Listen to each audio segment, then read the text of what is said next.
Okay, take those imaginary dice, roll them, Mr. Ed.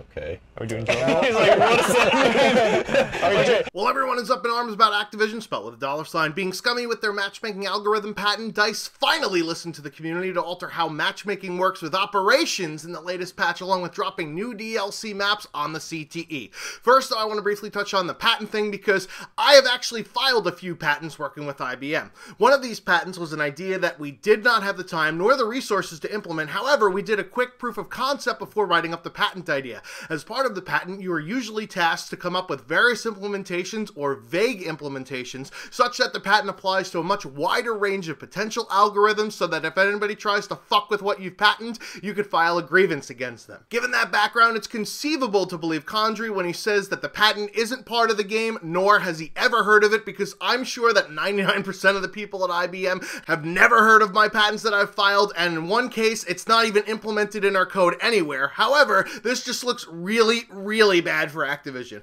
It's bad enough that they bastardized a 10-year-old franchise-defining game by stuffing it with more shit than a Thanksgiving turkey to make them even more money than they already had, but this is the type of shit that the ESRB needed to step in and say, alright fam, enough is enough. But sadly, they dropped the ball, and that's why there's lots of damage control going around, with even some saying Activision did this to prevent such a scheme in other games. But they could still put it in theirs, you fuck trumpets! Anyways, on to the Battlefield 1 news. There was a live stream yesterday to reveal two maps that looked like something straight out of Qbert with how it was white box, but there was a perfectly good explanation for it, other than the fact that the devs are stretched too thin with fixing other bibbidi bops and working on Star Wars Loot Crate 2, I mean Star Wars Battlefront 2. You're not just going to be dazzled by, the art. We know that you're going to be really looking at the layout.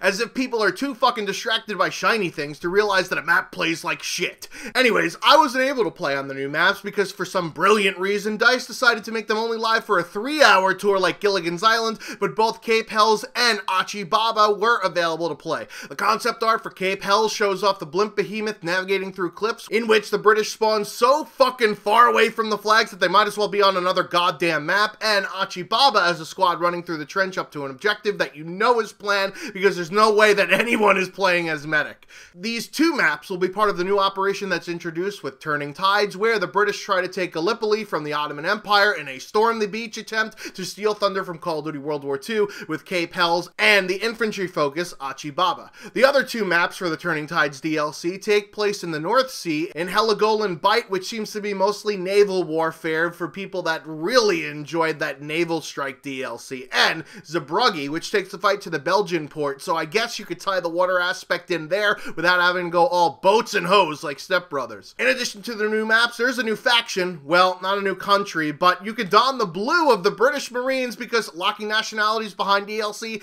isn't a good way to get your money for premium. There's also 6 new weapons, which I'm sure will turn into 10 or 11 because, as Call of Duty found out, weapon variants are an easy way to create false depth. There's also going to be a new elite class called the Infiltrator, which sounds like a porn star's nickname, but it's actually a strategic kit that has permanent speed boost along with the ability to call in artillery strikes, and has a spawn beacon that will make scouts even more useless at PTFOing than they already are. There will also be 2 new vehicles, and obviously one is a ship while the other is an airship, so that they both fit the naval theme. See what they did there? Lastly, there's a new game mode. Well, it's actually an old game mode that skipped the last 2 titles, returning in Conquest Assault, where it's a real defense versus offense for the Conquest mode. Finally, there were release dates, and yes, I said dates with an S, plural, for the DLC. Even though it was promised in December, the 2 maps in the North Sea and the new faction won't be available until January because for the new year, I guess you need new shit. Hopefully DICE's New Year's resolution is to not miss deadlines in 2018.